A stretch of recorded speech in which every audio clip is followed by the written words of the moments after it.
तो आज हमारे पास एक ऐसी कहानी है जो मतलब इंटरनेट पे काफी समय से घूम रही है और लोगों को डराती भी आ रही है। हाँ, ये कहानी मैंने भी कई जगह पढ़ी है। ये कहानी है चार दोस्तों की, अर्जुन, कबीर, नील और समीर।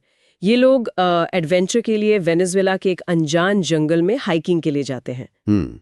हमारे पास इस कहानी के कई वर्जन्स हैं जो अलग-अलग ब्लॉग्स और फोरम्स पे शेयर किए गए हैं। तो आज हम इसी कहानी की परतों को खोलकर ये समझने की कोशिश करेंगे कि आखिर इसमें ऐसा क्या है जो इसे इतना असरदार बनाता है। बिल्कुल, और ये सिर्फ एक और भूत प्रेत की कहानी नहीं है। इसमें कुछ ऐसे क्लासिक तत्व हैं जो इसे यादगार बनाते हैं। जैसे कि जैसे कहानी की शुरुआत ही एक बहुत जानी पहचानी चेतावनी से होती है। एक स्थानीय गाइड उन्हें साफ साफ कहता है, जंगल के उस हिस्से में मत जाना, वहां कुछ ठीक नहीं है। अरे हाँ, ये तो हॉरर कहानियों का एक क्लासिक सेटअप है। जस्ट वार्निंग कहते हैं, एक ऐसी चेतावनी जिसे हीरो हमेशा नजरअंदाज कर देते हैं। ये सुनने वालों को पहले ही बता देता है कि किरदार अपनी किस्मत खुद लिख रहे हैं। हाँ, ये लगभग ऐसा है जैसे कहानी कह रही हो, देखो उन्हें मौका दिया गया था। और जैसा कि ऐसी कहानियों में होता है, वो उस चेतावनी को अनसुना कर देते हैं। जाहिर है। और जंगल में घुसते ही माहौल बदलने लगता है। मोबाइल नेटवर्क का जाना, अजीब सी खामोशी, पक्षियों का चुप हो जाना। हाँ, ये सब माहौल बनाने के क्लासिक तरीके हैं। लेकिन कहानी में जो असली मोड़ आता है ना, वो तब आता है जब नील का पैर फिसलता है। बिल्कुल, और वो एक गहरे गड्ढे में गिर जाता है। सही। और यहीं पर कहानी एक साधारण जंगल में खो जाने वाली कहानी से कुछ और बन जाती है। वो गड्ढा सिर्फ एक गड्ढा नहीं, बल्कि एक गुफा का रास्ता निकलता है। अच्छा। ये एक थ्रेशहोल्ड क्रॉसिंग मोमेंट है।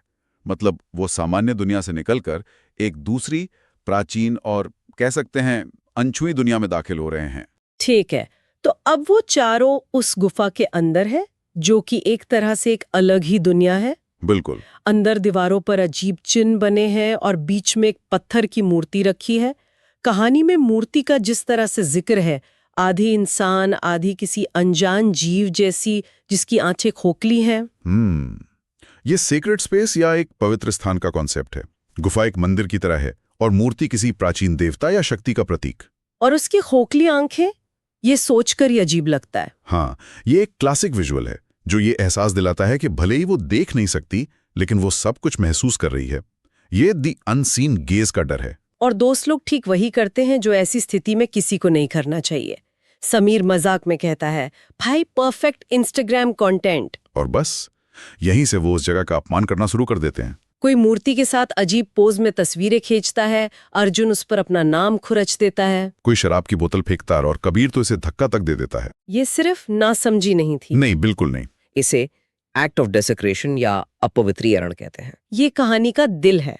ये आधुनिक दुनिया का प्राचीन आस्थाओं के साथ टकराव है। मतलब एक तरफ वो दोस्त हैं जिनके लिए ये सिर्फ पत्थर का एक टुकड़ा है, इंस्टाग्राम कंटेंट है, और दूसरी तरफ एक ऐसी शक्ति है जिसके लिए ये अपमान अक्षम्य है। और इसका असर भी तुरंत होता है। गुफा में तेज हवा चलने लगती है, टॉर्च बंद हो जाती है। और जब रोशनी लौटती है तो मूर्ति का चेहरा बदला हुआ लगता है। ये पहला संकेत था। वो चारों डरकर वहां से भागते हैं और अपने अपने शहर लौट जाते हैं, ये सोचकर के सब कुछ पीछे छूट गया। लेकिन ऐसा होता नहीं है।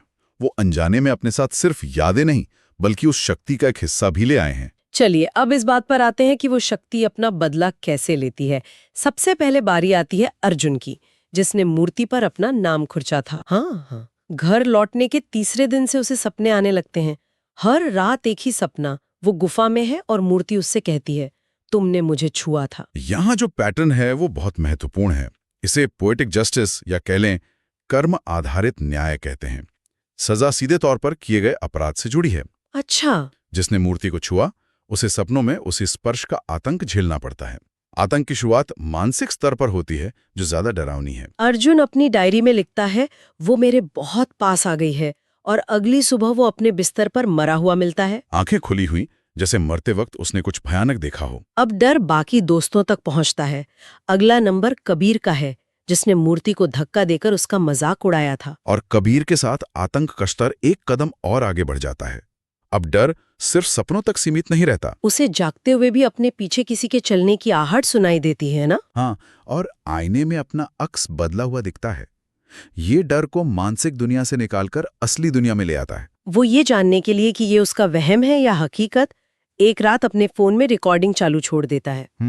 सुबह रिकॉर्डिंग में उसकी आवाज नहीं बल्कि एक भारी पत्थर जैसी आवाज होती है जो कहती है, तुमने मेरा मजाक उड़ाया था। फिर से सजा सीधे उसके किए गए काम से जुड़ी है और अगले दिन उसकी लाश नदी में मिलती है। कहानी में एक डिटेल है कि उसकी पीठ पर पत्थर जैसे कठोर हाथों के निशान थे। हाँ, और ये बहुत महत्वपूर्ण है।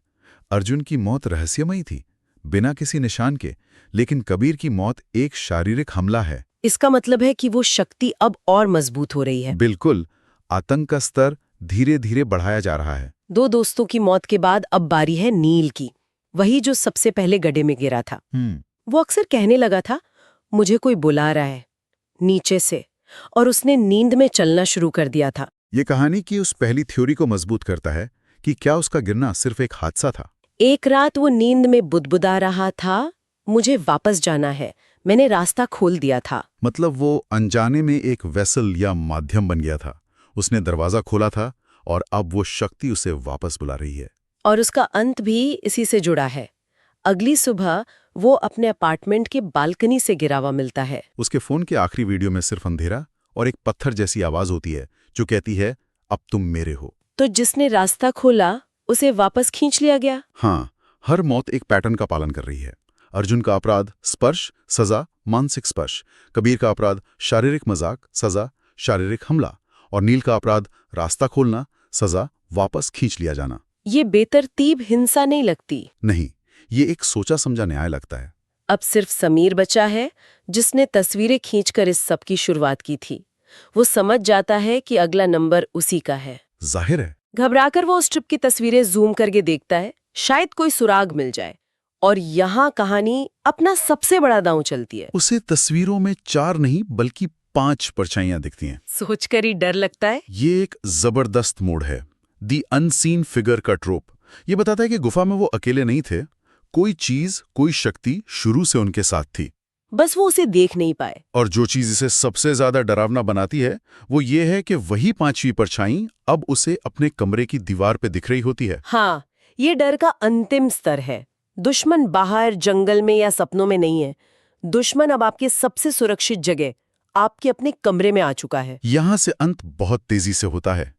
कमरे की लाइटें बंद होने लगती हैं, हवा में वही जंगल की मिट्टी और नमी की गंध। और अंधेरे में कोई फुसफुसाता है, तुमने मुझे अकेला छोड़ा, अब तुम अकेले नहीं रहोगे। ये लाइन बहुत शक्तिशाली है। हाँ, इसके 2 मतलब हो सकते हैं। एक तो ये कि मूर्ति को गुफा में अकेला छोड़ दिया गया था। दूसरा ये कि समीर अब अपने दोस्तों के बिना अकेला रह गया है और वो शक्ति उसे भी उसके दोस्तों के पास भेज देगी। सुबह समीर भी मृत मिलता है और कमरे की दीवार पर खून से एक संदेश लिखा है जो पूरी कहानी का सार है। अपमान की कीमत सबको चुकानी पड़ती है। बिल्कुल। तो अगर हम इस पूरी कहानी को देखें तो ये सिर्फ एक डरावनी घटना का ब्यौरा नहीं है, ये एक तरह की चेतावनी है। बिल्कुल, ये कहानी कई स्तरों पर काम करती है। सतह पर ये कॉशनरी टेल है, अनजान जगहों और संस्कृतियों का सम्मान करो। लेकिन गहरे स्तर पर ये अज्ञात के डर के बारे में है। तो जो चीजें इस कहानी को इतना प्रभावी बनाती हैं वो है एक स्पष्ट चेतावनी, एक पवित्र स्थान का अपमान, एक ऐसी सजा जो सीधे तौर पर अपराध से जुड़ी है, और आतंक का धीरे धीरे बढ़ना, मानसिक से शारीरिक और फिर व्यक्तिगत स्पेस में घुसपैठ तक। और अंत में एक साफ संदेश जो पूरी घटना को एक नैतिक दायरे में बांध देता है। सही कहा। कहानी उस संदेश पर खत्म होती है कि अपमान की कीमत चुका दी गई है। चारों दोस्तों ने अपनी जान देकर वो कर्ज चुकाया। लेकिन यहां एक विचार करने वाली बात रह जाती है। वो क्या? कहानी के अनुसार चारों दोस्तों ने कीमत चुका दी, तो क्या अब वो कर्ज पूरा हो गया और वो शक्ति वापस अपनी गुफा में शांत हो गई? ये तो मैंने सोचा ही नहीं। या फिर उस गुफा से बाहर आई शक्ति अब 4 और इंसानी आत्माओं की ऊर्जा को सोख कर और भी ज्यादा ताकतवर हो गई है? मतलब? क्या उसने सिर्फ अपना बदला लिया, या ये दुनिया में उसके आने की सिर्फ शुरुआत थी? हो सकता है वो अब आजाद है और अपने अगले शिकार का इंतजार कर रही है,